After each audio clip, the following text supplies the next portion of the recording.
हरे कृष्ण। श्री श्री कृष्ण बलराम की जय। जगत गुरु श्रील प्रभुपाद की जय। जगन्नाथ बलदेव सुभद्रा सुदर्शन की जय। अनंत कोटि वैष्णव वृंद की जय। समवेत भक्तवृंद की जय। बहुत प्रेमानंदे हरि हरि बोल। ओम ज्ञानतिमिरान्धस्य ज्ञानाञ्जनशलाकया चक्षुरुन्मीलितं येन तस्मै श्रीगुरवे नमः। नमः ॐ विष्णुपादाय कृष्णप्रेष्ठाय भूतले श्रीमते भक्तिवेदान्तस्वामिनिति नामिने। नमस्ते सरस्वते देवे गौरवाणी प्रचारिणे निर्विशेषशून्यवादी पाश्चात्यदेशतारिणे। जय श्री कृष्ण चैतन्य प्रभु नित्यानंद श्री अद्वैत गदाधर श्रीवासदि गौर भक्तवृंद। हरे कृष्णा कृष्णा कृष्णा हरे हरे, हरे राम राम राम हरे हरे। प्रत्येक साल हम लोग बरेली में भगवान श्री कृष्ण और भगवान बलराम जी इनकी रथ यात्रा निकालते हैं। पहले हम लोग जगन्नाथ बलदेव सुभद्रा जी की रथ यात्रा निकालते थे और कई वर्षों तक जगन्नाथ बलदेव सुभद्रा की रथ यात्रा निकालेगी, लेकिन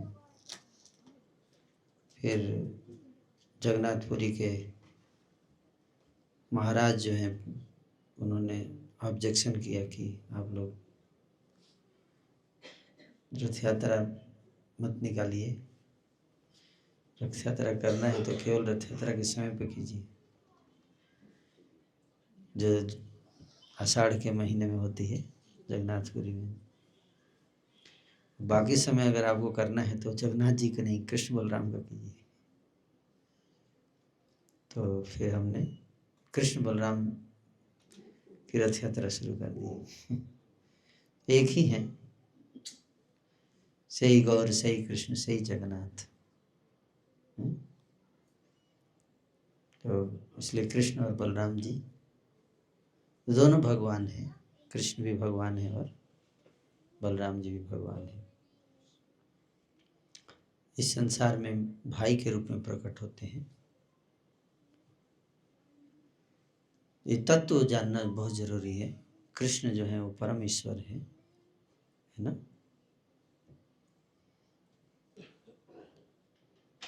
गीता में भगवान भगवत गीता में चौथे अध्याय में बता रहे हैं, अर्जुन को बताते हैं। चौथे अध्याय का जो पहला श्लोक है उसमें स्वयं चौथे अध्याय में अपने बारे में भगवान स्वयं बता रहे हैं अर्जुन को। कृष्ण बता रहे हैं अर्जुन को अपने बारे में गीता का ज्ञान देते समय। इमं विवस्वते योगम प्रोक्तवान अहम अव्ययम विवस्वान मनवे प्राह मनुरिक्ष्वाकवे ब्रवीत एवं परंपरा प्राप्तम इमं राजर्षयो विदु सकाले नेह महता जोगो नष्ट परंतप स एवायम मयात्यद्य योगः प्रोक्तः पुरातन भक्तोसी में सखा चेते रहस्यम इदम उत्तमम। ये 3 श्लोकों में बताया भगवान ने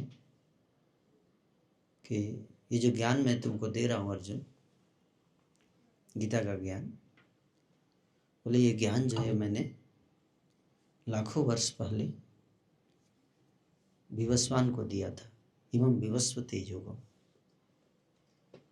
विवस्वान कौन है? जानते हैं आप लोग? विवस्वान जो सूर्य देव हैं, सूर्य लोक के जो राजा होते हैं उनको सूर्य देव बोला जाता है।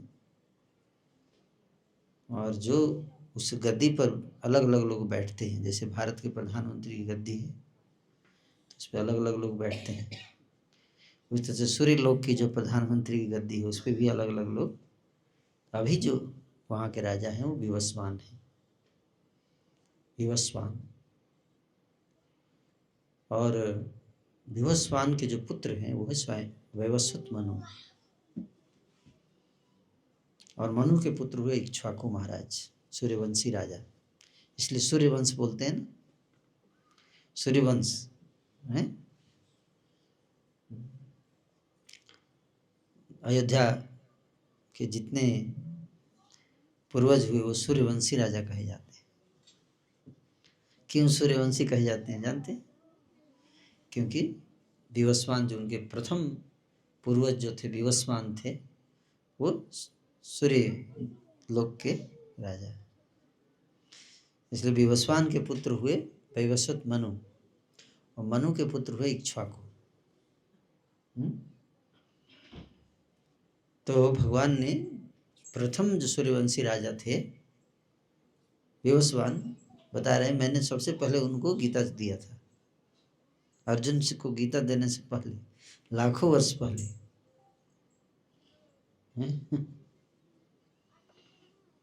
और फिर कैसे दिया था, कहाँ दिया था, तो उसका भी वर्णन है शास्त्रों में। और विवस्वान ने अपने पुत्र मनु को दिया।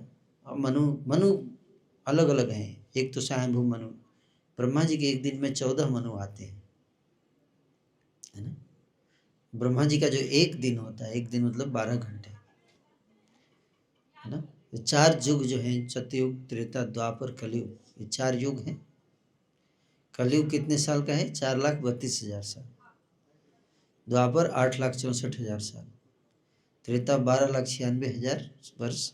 और सतयुग 17,28,000 वर्ष। तो चारों युगों को मिला देंगे तो कितना हो जाएगा?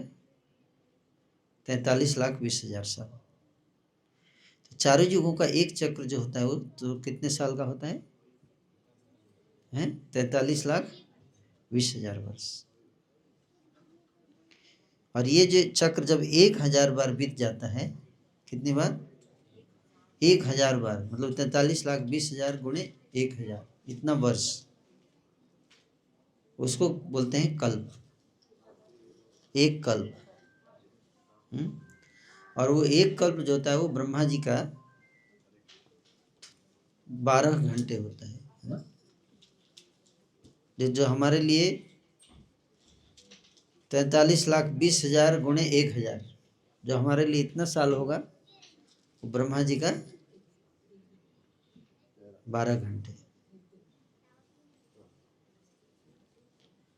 तो उस एक दिन में 14 मनु राज्य करते हैं। इसलिए आपने जो रामचरितमानस में आप सुनते हैं स्वयंभू मनु और शत्रुपा की कथा सुनते हैं, कि जिन्होंने जाके नैमिषारण्य में तपस्या किया, व्रत किया, और भगवान प्रकट हुए हैं, तो उन्होंने वरदान मांगा कि आप जैसा पुत्र हमको प्राप्त हो। तो भगवान ने कहा मेरे जैसा तो कोई है ही नहीं दूसरा, तो मैं ही आपके पुत्र के रूप में अवतार लूंगा। तो मनु अलग थे और ये मनु अलग है। वो प्रथम मनु स्वयंभू मनु जो हुए। स्वयंभू मनु, उत्तम मनु, रेवत मनु, तामस मनु, चक्षुषा मनु, सरोचिस मनु, और फिर 7वें मनु हुए वैवस्वत मनु। और आगे 7 मनु और आएंगे, तो 14 मनु होते हैं एक कल्प में।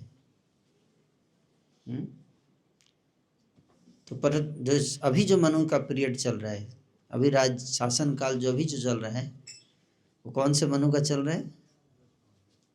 वैवस्वत मनु। ये सब पता होना चाहिए। हम लोग सनातन धर्म का न्यायी हैं, लेकिन हमको पता नहीं रहता है ना, जानना चाहिए। अभी शासन काल जिसका जो अभी भी जीवित हैं वो दूसरे लोक पर हैं, अदृश्य हैं, मनुष्य नहीं देख सकता है उनको। तो विवस्वान के पुत्र वैवस्वत मनु हैं, उनका शासन काल चल रहा है। और ये 71 चतुर्युगी तक चलेगा, इसको एक मनवंतर कहते हैं ना। 4 युगों का चक्र जब 71 बार बीत जाता है उसको एक मनवंतर कहते हैं। तो भगवान कृष्ण ने कहा अर्जुन को, ये जो गीता का ज्ञान है मैंने लाखों वर्ष पहले किसको दिया? विवस्वान को। और विवस्वान ने अपने पुत्र मनु को दिया, विवस्वत मनु। उन्होंने अपने पुत्र इक्ष्वाकु को दिया। इस तरह से राज ऋषियों की परंपरा से ज्ञान आ रहा था, लेकिन काल के प्रभाव से ये ज्ञान नष्ट हो गया। काल के प्रभाव से ज्ञान नष्ट, जैसे सनातन धर्म धीरे धीरे नष्ट हो रहा है, अगर आप देखेंगे तो हो रहा है ना। कैसे हो रहा है? काल के प्रभाव से। सकाले नेह महता जोगो नष्ट परंतप। जो योग का ज्ञान मैंने दिया था वो काल के प्रभाव से नष्ट होने लगा। द्वापर युग आ गया तो भगवान ने वो कहा कि फिर उसी स एवायम मयातिद्य योग, उसी पुरातन योग जो मैंने विवस्वान को दिया था उसी ज्ञान को मैं तुमको दोबारा देने के लिए आया हूँ।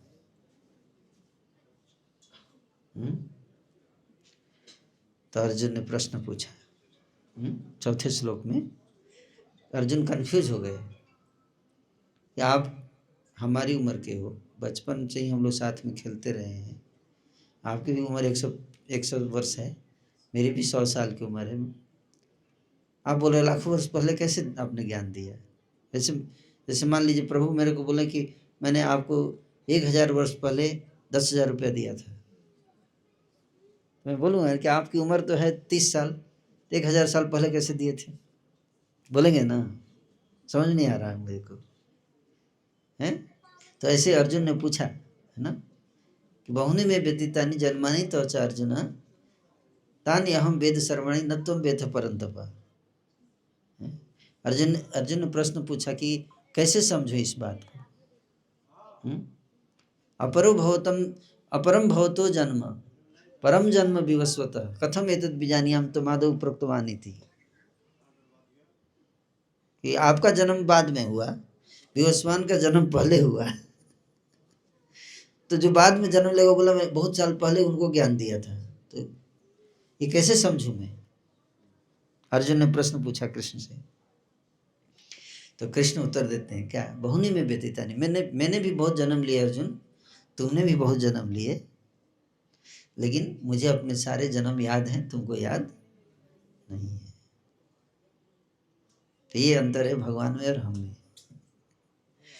है? हमको अपना पिछला जन्म कुछ याद नहीं रहता है ना, इसी लाइफ का सारा चीज कुछ याद नहीं है।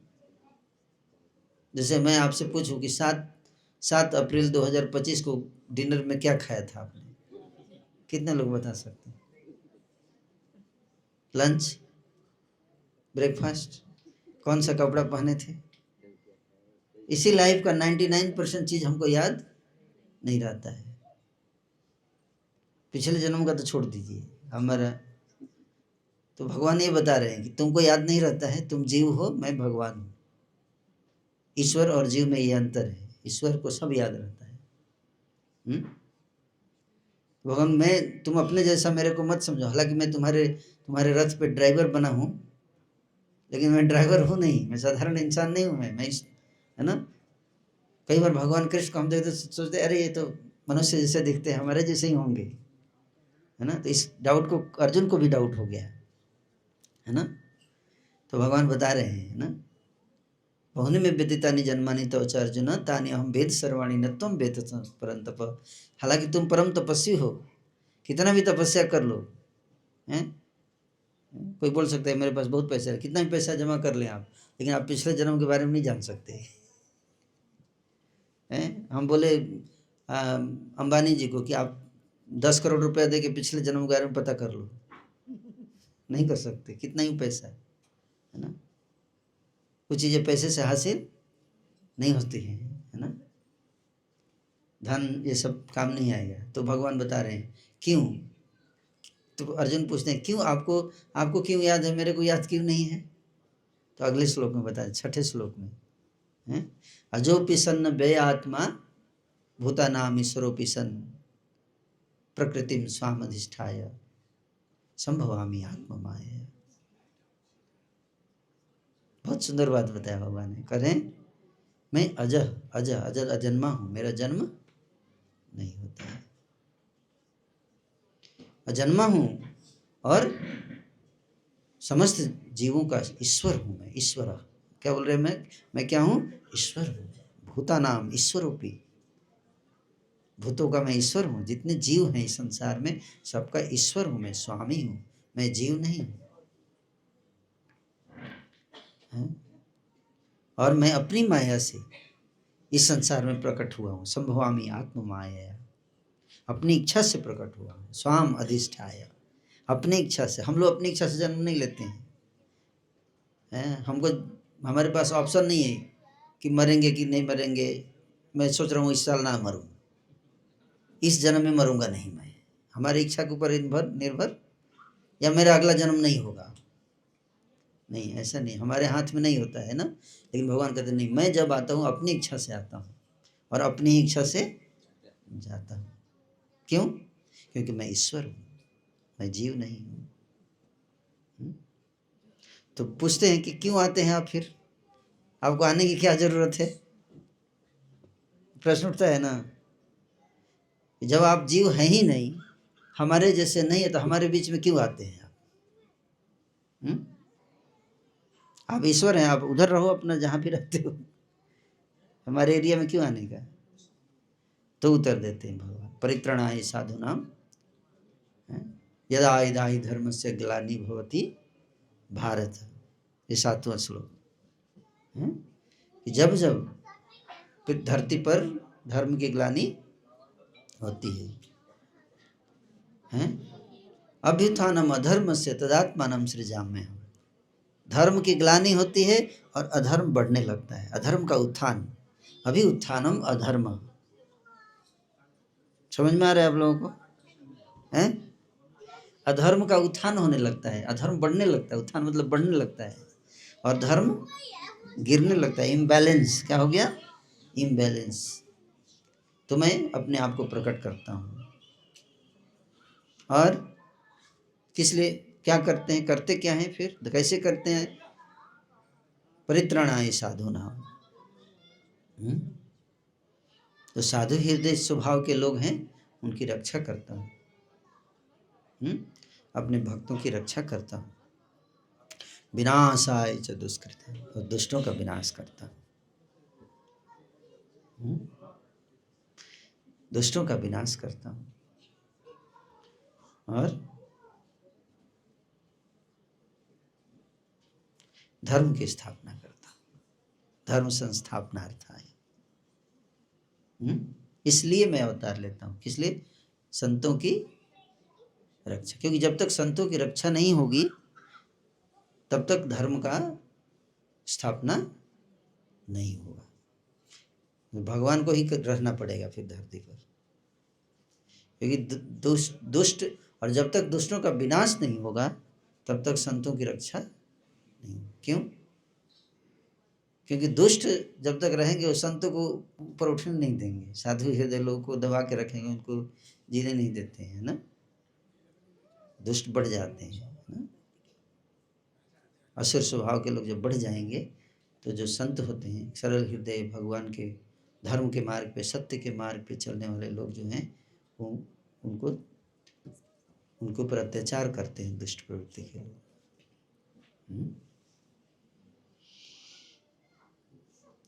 उनको बोलने नहीं देंगे, उनको कार्यक्रम नहीं कर। जैसे आप आज बांग्लादेश में जाकर लेक्चर देना चाहे तो नहीं दे पाएंगे। आप प्रवचन दे सकते हैं, भागवत कथा कर सकते हैं, नहीं कर पाएंगे, है कि नहीं? और दुनिया की कई ऐसे जगह है जहाँ पे आप भगवान की चर्चा नहीं कर। क्यों? यहाँ तक बरेली में भी हर जगह नहीं कर सकते। क्यों? हाँ, दुष्ट करने नहीं देंगे आपको। उनको नहीं, पसंद नहीं है असुर स्वभाव। विनाशाय, इसलिए विनाशाय च दुष्कृता।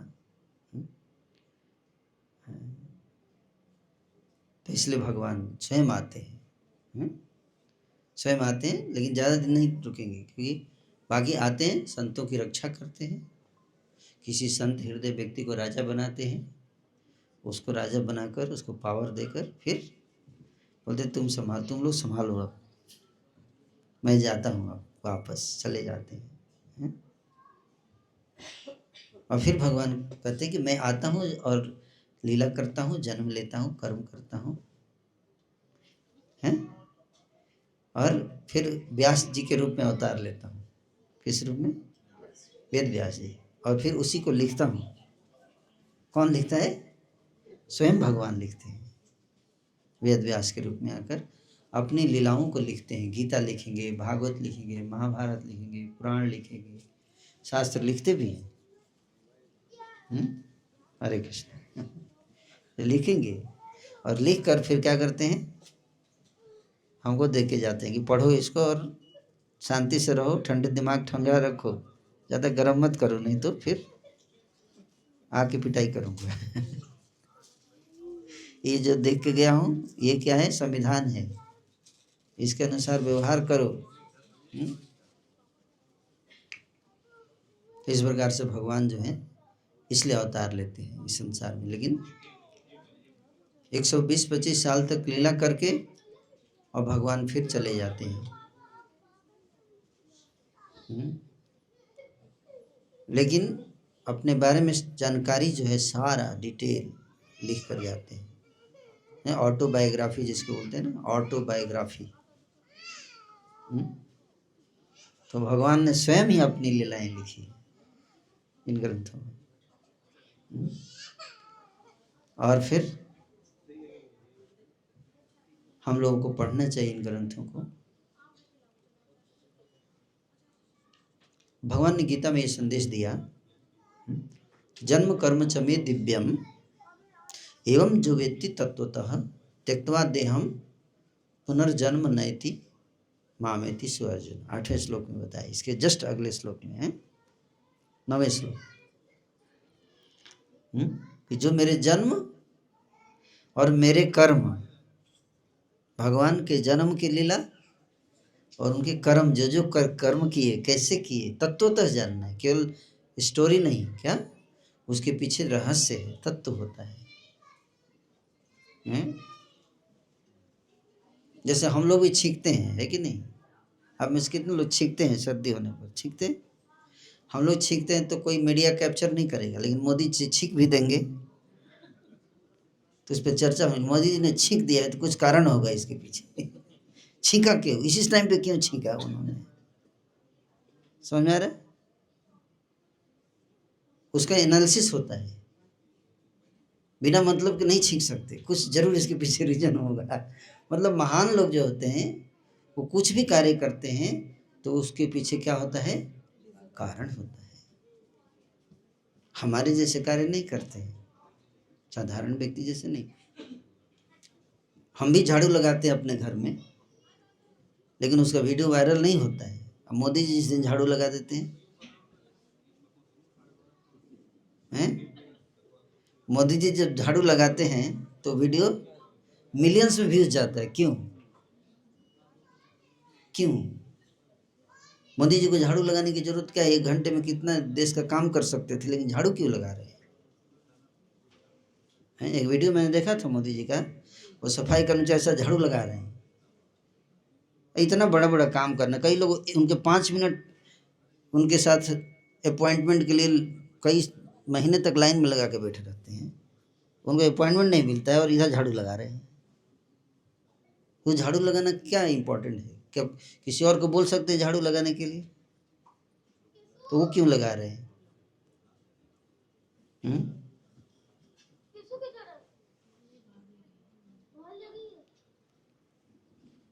कौन बताएंगे? अब क्यों लगा नहीं रहे झाड़ू? उसका वीडियो बनवा के बकायदा वायरल कर रहे हैं। क्यों? हैं? आचरण, आचरण। यदेदा आचरति श्रेष्ठा तम तमेवेतरो जन सद प्रमाणम कुरुते लोकस्तदनुवर्तते। 3 अध्याय में 21 नंबर श्लोक में भगवान बनाते हैं कि यदेदा आचरित, जो श्रेष्ठ लोग, महान लोग जैसा आचरण करके करते हैं, बाकी लोग उसको अनुसरण करते हैं। हालांकि मैं ईश्वर हूँ, मेरे को झाड़ू लगाने की जरूरत नहीं, मेरे को इस संसार में आके लीला करने की जरूरत नहीं है। मेरी इच्छा मात्र से असुरों का विनाश हो सकता है। रावण को, कुंभकर्ण को, हिरण्यकशिपु को मारने के लिए, कंस को मार, भगवान को आने की जरूरत नहीं है। उनकी इच्छा मात्र से इनका विनाश हो सकता है। इच्छा मात्र से सृष्टि का विध्वंस कर देते हैं इच्छा मात्र से। असुर को मारने के लिए भगवान को आने की जरूरत है नहीं। लेकिन फिर क्यों आते हैं? आचरण से शिक्षा देने के लिए। नमे पार्थास्ति कर्तव्यम त्रिषु लोकेषु कश्चन न अनुवाप्तम अवाप्तव्यम वर्त एव हि कर्मणि। मेरे लिए कुछ करणीय नहीं है, मेरी इच्छा मात्र से सब कुछ हो जाता है, फिर भी मैं आकर कर्म करता हूँ। क्यों? अगर मैं नहीं करूँगा मैं, तो बाकी लोग भी देख मेरा अनुसरण करेंगे। लेकिन कर्म कैसे किया जाता है, कैसे कार्य करना चाहिए, कैसे क्या नहीं करना चाहिए, इसको आकर शिक्षा देते हैं हम सबको। और शिक्षा देकर उसको ग्रंथ में लिखवा कर फिर चले जाते हैं। बोलते तुम सब पढ़ो, तुम सब पढ़ो, मैं जो लिख के गया हूँ। पढ़ोगे हैं, पढ़ोगे तो बढ़ोगे, पढ़ोगे तो बढ़ोगे, समझ में आ रहा है? और नहीं तो मरोगे। कालो अस्मि, मैं काल हूँ, सारी सृष्टि को नष्ट करने वाला। तो इसलिए भगवान देखो, जो कृष्ण बलराम स्वयं भगवान साक्षात ईश्वर, ईश्वर का मतलब आप जानते हैं, भगवान गीता में स्वयं अपने बारे में बता रहे हैं। अहम सर्वस्य प्रभो मत सर्वम प्रवर्तते इति मत्वा भजन्ते माम बुधा भाव समन्विता। मैं सारी सृष्टि का स्वामी हूँ। किसी के पास 1000 एकड़ जमीन हो जाता है, 2000 एकड़ जमीन हो जाती है, इतना मतलब ईगो अहंकार में है। और भगवान कहते हैं सारी सृष्टि का मैं स्वामी, सारी प्रॉपर्टी जितनी आप देखते हो सब मेरी है। जब चाहूँ तब बेदखल कर दूँ तुमको, हैं? जिस दिन चाहेंगे आपको बेदखल, बेदखल हटो यहाँ से, तुम्हारा नहीं है। किसी को भी एक दिन में बेदखल कर सकते हैं भगवान, ये और नो। सृष्टि वही रहेगी, हम नहीं रहेंगे। हम आते हैं, बोलते ये मेरा प्रॉपर्टी है, अपने नाम पर रजिस्ट्रेशन कराते हैं। वही प्रॉपर्टी है, लाखों लोग आके अपने नाम पर रजिस्ट्रेशन करा चुके हैं, प्रॉपर्टी वही रहती है, वो चले जाते हैं। आपसे पहले भी प्रॉपर्टी थी, आपसे बाद भी रहेगी। इसका मतलब वो आपका नहीं है। कॉमन सेंस से समझ लेना चाहिए सर नो। क्योंकि आपसे पहले वो था, जो चीज आपसे पहले था वो आपका कैसे हो गया? इसका मतलब वो आपका नहीं है और आपके बाद भी रहेगा, है? तो इसका मतलब है कि वो किसका है? ईशावास्यम इदम सर्वम यत्किंच जगत्याम जगत। ये सब भगवान का है, कृष्ण का है। किसका है? कृष्ण का है। तो कृष्ण ने हमको दिया है, क्या हमको दिया है? किस लिए दिया है? इसलिए दिया है ताकि हम उनके मिशन को आगे बढ़ाएं। क्या किस लिए? जब अभी आप, जैसे जनता ने मोदी जी को पावर दिया, प्रधानमंत्री बनाए, किस लिए दिया? ताकि इससे सबको मारते रहे हैं। जिसको गुस्सा आ जाए उसके पास पुलिस भेज के उसको पकड़वा के बिठाए? नहीं। जब भी आपको कोई पावर दिया जाता है तो उसके साथ आपको जिम्मेदारी भी दी जाती है। उस जिम्मेदारी को निभाने के लिए आपको पावर दिया जाता है, इस और नो। उस पावर का मिसयूज करने के लिए नहीं, अपने स्वार्थ के लिए। उसी तरह से जब भगवान किसी को कुछ शक्ति देते हैं, चाहे वो पावर मनी पावर हो या मैन पावर हो या जो भी पावर हो, फायर पावर हो, जो भी हो, आजकल फायर पावर हो गया, मिसाइल और बंदूक, तो उसके साथ आपके पर जिम्मेदारी भी है कि आप उसका मिसयूज सही यूज करो। सही यूज क्या है? धर्म उसकी को बढ़ाने के लिए उसका इस्तेमाल करो। किस लिए? धर्म की स्थापना के लिए। जो भगवान जो काम करते हैं वही काम हमको पर छोड़ के जाते हैं। हमको पावर दे, तुम लोग करो, तुमको पावर दे दिया, तुम करो। तो जो जिसके पास पावर होता है, जब उसका मिसयूज करता है, उस जिस कार्य के लिए दिया गया था उसमें इस्तेमाल नहीं करता है, तो इससे फिर क्या होता है, धर्म आगे नहीं बढ़ता है, अधर्म बढ़ने लगता है। जिसके पास पावर होता है उस पावर को अधर्म में इस्तेमाल करने लगता है, तो अधर्म बढ़ने लगता है, तो फिर भगवान को आना पड़ता है, फिर पावरफुल लोगों को मारते हैं। क्या करते हैं? पावरफुल लोगों को मारेंगे। तुमको पावर दिया था, किस लिए दिया था? तुम मिसयूज कर रहा है, तुमको मारेंगे। फिर साधु लोगों को राजा बनाएंगे। इसका हृदय संत का होगा, उसको पावर देके। इसलिए युधिष्ठिर को राजा बनाया, युधिष्ठिर को पावर देके गए हैं। क्यों? दुर्योधन को क्यों नहीं दिए हैं? क्योंकि युधिष्ठिर धर्म के मार्ग पर चलते थे, इसलिए वह उनको पावरफुल बना के, उनको शक्ति देके, जो पूरा युद्ध जीत के उनको हैंड ओवर करके बोले अब तुम संभालो। तो जब भी हमारे पास जिम्मेदारी है, उसको मिसयूज नहीं करना चाहिए। ये शिक्षा दी है भगवान। और भगवान सब देखते हैं। भगवान कहते हैं, हम लोग ये नहीं सोचना चाहिए कि भगवान हमको नहीं, हर चीज़ इस सृष्टि में एक एक चीज़ की जानकारी उनको रहती है, एक एक चीज़ जानते हैं, हर चीज़। उनकी ऐसी अद्भुत अचिंत्य शक्ति है, और उनसे कुछ भी छुपा नहीं है, सब जानते हैं, सब देख रहे हैं। जो भी गड़बड़ चल रहा है सृष्टि में, सब जानते हैं, सब देखते हैं, वेट करते हैं। हम लोग सुधार ले तो ठीक है, नहीं तो फिर 3rd डिग्री अप्लाई करेंगे। तो इसलिए भगवान, हम लोग उनकी याद में, कि भगवान ने हमको इतना कुछ दिया, उनको याद करें और उनसे हम बार बार प्रॉमिस करें, हम उसका मिसयूज नहीं करें, सही सदुपयोग करें, धर्म को आगे बढ़ाने में उसका इस्तेमाल करें। इसलिए भगवान हमको देते हैं, ताकि हम उसका मिसयूज, अगर मिसयूज करेंगे बाद में हिसाब देना पड़ेगा, खाता क्लियर करना पड़ेगा, बैलेंस शीट जमा करना पड़ेगा, ऑडिट होगा एक दिन।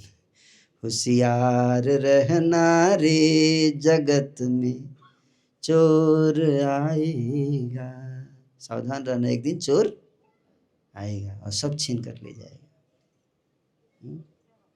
ये बताते हैं। इसलिए सदुपयोग, एक एक पाई का हिसाब होता है भगवान के पास, कि आप क्या किया, आपको मैंने पैसा दिया था, आपको इतना पावर दिया था, आपने क्या किया उसका, क्यों सही कार्य में नहीं लगाया, उसको सत्कार्य में क्यों नहीं लगाया, तो हिसाब लेते हैं भगवान। तो इसलिए ये जो शोभा यात्रा है, इसमें हम भगवान को आभार व्यक्त करते हैं कि आपने हमें सत्कार्य करने का अवसर दिया। तो भगवान आए हैं, कृष्ण और बलराम।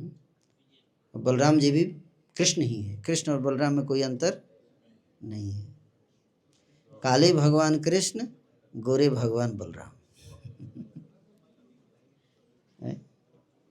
दोनों ईश्वर है, दोनों ईश्वर। तो इसलिए हम सब भगवान की वंदना करें, और उनकी, भगवान की वास्तविक पूजा क्या है? आरती करना भगवान की वास्तविक पूजा नहीं है, याद रखिए। वास्तविक पूजा है भगवान के आदेश का पालन करना, भगवान के बताए गए मार्ग पर चलना, भगवान के उपदेश का पालन करना। समझ में आ रहा है? नहीं तो ये पूजा चापलूसी हो जाएगा, और भगवान को चापलूसी पसंद नहीं है। हमारे जैसे नहीं है भगवान। भगवान देखते कि तुम पीछे क्या करते हो, सामने आके आरती कर रहे हो, पीछे क्या करते हो। इसलिए दुर्योधन घर मेवा छाड़ी, साग विदुर घर खाई। दुर्योधन ने मेवा 56 भोग बना के भगवान के सामने रखा, देखा तक नहीं उसके ऊपर। ऐसा नो पत्रम पुष्पम फलम तोयम जो में भक्त्या प्रेक्षति हैं। और विदुर जी के जगह साग खा के आए, क्यों? क्योंकि विदुर जी धर्म के मार्ग पर चलते थे, उन्होंने कभी अधर्म नहीं किया अपने जीवन में, सत्य के मार्ग पर चले। धार्मिक जीवन था उनका। भगवान को और किसी चीज से हम आकर्षित नहीं कर सकते। कोई सोचे मैं बहुत विशाल महल बना के भगवान को आकर्षित कर दूंगा, बड़ा मंदिर बना के, भगवान देखेंगे भी नहीं। सूर्य को दीपक दिखाने से क्या सूर्य के ऊपर रोशनी पड़ जाती है? सूर्य को ऐसे दीपक दिखाइए, आपके यहाँ अंधेरा है, हम आपको उजाला प्रदान करेंगे, नहीं। फिर भी सूर्यदेव उसको स्वीकार करते हैं। क्यों स्वीकार करते हैं? क्योंकि उसमें हमारी प्रेम होता है, भक्ति होता है। तो धर्म और सत्य के मार्ग पर चलेंगे तब भगवान हमारी पूजा स्वीकार, वही वास्तविक पूजा है। और उस पे उसके बाद जब हम आरती करते हैं तो भगवान प्रसन्न हो जाते हैं। हरि बोल। तो हम लोग कल शोभा यात्रा में जाएंगे, तो कृष्ण बलराम आए हैं, लेकिन साथ में ये भी हमें भगवान से करना है ना, हे प्रभु मुझे सन्मार्ग पर चलने की शक्ति प्रदान करो, बुद्धि प्रदान करो, और सत्संग में रहने का मौका दो। क्योंकि बिनु सत्संग विवेक न होई, राम कृपा बिनु सुलभ न सोई। ये सत्संग के बिना विवेक नहीं होगा। रावण ब्राह्मण का पुत्र था, लेकिन कुसंग में आकर राक्षस बन गया। कुसंग का इतना प्रभाव है। और सत्संग में प्रहलाद राक्षस के पुत्र थे, लेकिन नारद जी के संग में आगे महान संत बन गए। हरे कृष्ण कृष्ण कृष्ण हरे हरे, हरे राम राम राम। श्री कृष्ण बलराम की हरे कृष्ण।